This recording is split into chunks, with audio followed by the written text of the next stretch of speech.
Hey guys, I know that I am extremely late to the party when talking about Top Gun Maverick, but I don't worry, I still watched this movie in theaters because man is it performing so well in the box office. And in this video, I'm going to be talking about why I loved Top Gun Maverick and why it works in this detailed review, so to speak.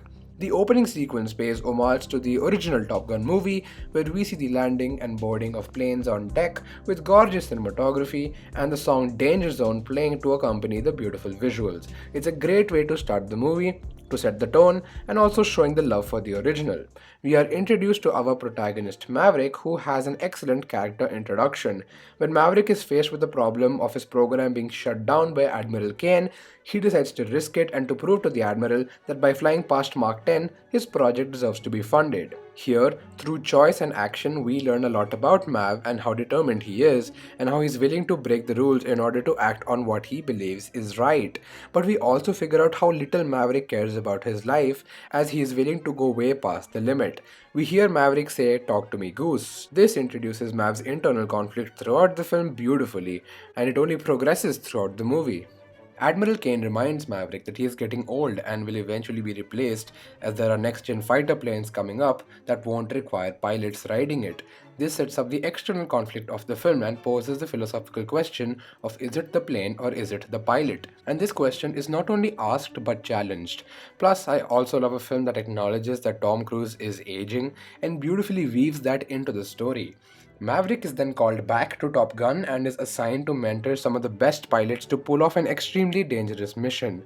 Now, there is exposition given about the external plot of the film, but the film has a trick up its sleeve. It makes it personal. How? One of the pilots to be trained, turns out, is Goose's son, Rooster, and Maverick has a history with Rooster, but we don't know that yet. What we do know is the fact that Maverick feels guilty when seeing him because of the loss of Goose, and that is something we can understand and empathize with. But this is just a hint towards something we don't really know about yet. This happens yet again when Maverick sees Rooster in the bar when he goes unnoticed. This is the point in the screenplay where the protagonist is called to action. Maverick is unsure whether he should really take up the responsibility to teach these pilots, especially since Rooster is one of them. That personal angle to it only makes his decision more difficult. Maverick asks his friend Iceman about this, and he is of the belief that he should do it. Now, Iceman is introduced to us as someone who has saved Mav's ass because he's a friend and he has the authority to protect him. This is also where he meets his ex-partner, Penny, who owns the bar that he's in. And it's never actually spoken out loud, but throughout the film, through little pieces of dialogue, we piece together that Maverick and Penny were once dating, and Mav's responsibility to fly had come in their way of their relationship, and they eventually had to separate. To really nail in the point of Maverick's conflict, he sees Rooster singing Great Balls of Fire in the bar, which is a fantastic song by the way, and this reminds him of Goose and when Goose had sung it with him decades ago, reminding him of how he feels responsible. But I love that they don't actually show the song from the perspective of someone inside the bar.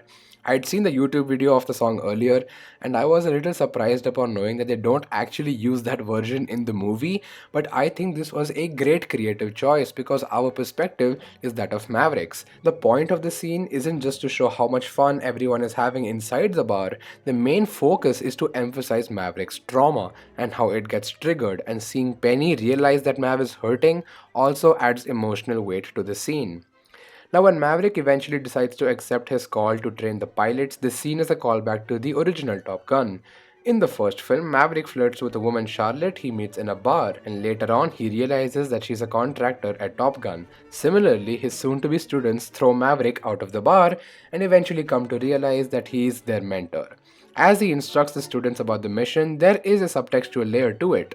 Not only do we get to see the pilots being introduced to their teacher, but also Rooster's angry glances at Maverick further hint at a history they've shared that we still don't know about yet. It gives the scene emotion rather than it being a plain moment of exposition. When the training begins, the aspect ratio changes as the bars disappear, opening up the frame even more, allowing the shot to feel more spatial as they are in the air. The filmmaking on display here is nothing short of breathtaking. You know exactly where every plane is, who is inside it, and where they are in relation to each other. The geography is never once confusing. This is aided by the frequent intercutting of shots inside the cockpit, letting us know who's piloting it, the POV shots putting us in the shoes of the pilots, and many of the shots placed right beside the plane. And of course, wide shots emphasizing the sheer scale. All of these shot choices, along with extremely meticulous sound design, immerse us and make us feel like we're with them inside those planes flying. But the genius of the film is how it always remains rooted in conflict. For example, Maverick is training the students on how to successfully operate and finish their mission. But what makes the scene emotionally gripping is seeing Maverick and Rooster's dynamic coming to the forefront. Both of them challenge each other and almost get themselves killed in the process. On the other hand, the instructors at Top Gun also challenge Maverick on an internal level. They're prepared to sacrifice their pilots for the mission in case they don't make it back, but Maverick's opposite belief challenges them. He aims to not only succeed in the mission, but also aims to bring back every pilot home alive. The reason this works is because Maverick has to face way more obstacles, thus creating more drama. And his goal is even harder to achieve, thus setting the stakes for the upcoming climax. Maverick tries to prepare them for the mission, but they keep on failing. Every time they fail, it not only shows how fractured they are as a team, but also brilliantly progresses both conflicts. Maverick and Rooster's broken relationship is a hindrance to the mission, as is brought to the forefront by Hangman, followed by Maverick repeatedly training the pilots and making sure they learn from their mistakes because he wants them to come back home. It's not the plane, it's the pilot. Again, reinforcing the theme that was initially introduced by Admiral Kane. After all this, Maverick is at a low point. We and Mav get a much deserved break from all of this as he goes to reunite with his friend Iceman. And I thought it was fantastic how they incorporated the actor Val Kilmer's medical condition into the character of Iceman. And through his conversation with Iceman and his ex partner Penny, who shares her advice as a parent, Maverick realizes what he had been doing wrong. He is too hell-bent on the past, letting it control his actions, and he also makes up for his mistake with Penny and promises to not leave her this time. Maverick had earlier pulled Rooster's papers from the academy, setting him back several years, which answers the mystery of their rivalry. But we empathize with Maverick's reason for doing so. He did not believe Rooster was ready, and he doesn't want him to fly this mission because he is afraid of losing him. He doesn't want to feel responsible for the loss of another loved one. But Maverick's arc is to allow himself to believe in Rooster, which he eventually does. He decides another strategy for team building, and thus begins one of my favorite scenes in the film, the beach scene where One Republic's I Ain't Worried plays as the pilots play rugby in the sunset. It's a scene that not only helps the team bond, but is just them having fun and enjoying themselves.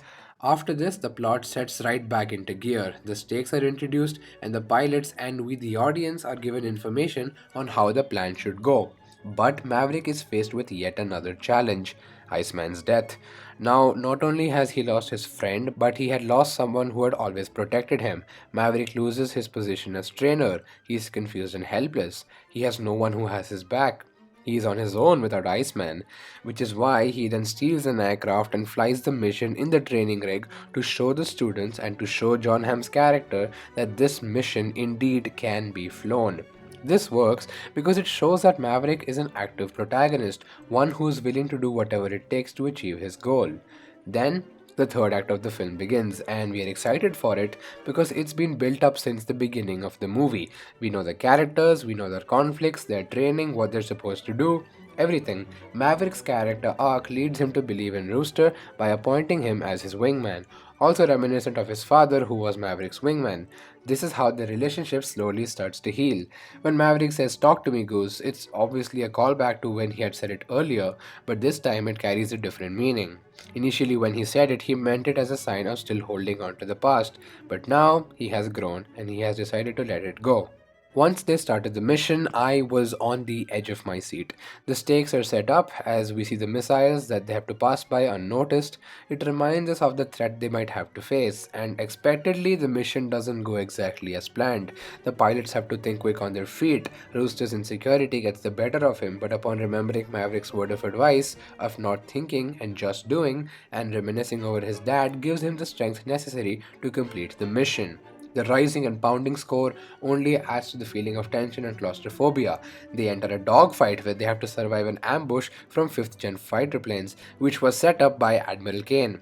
And seeing the team working together as a team is a beautiful payoff. Rooster saving Maverick's life is the final step of their relationship mending. And this is also where we get to see the famous Tom Cruise run. Then, Maverick and Rooster both work together to bring down the enemy planes until Hangman saves them both, also completing his minor character arc from being an asshole to someone Rooster can respect, which is also very similar to Maverick's and Iceman's relationship in the original Top Gun.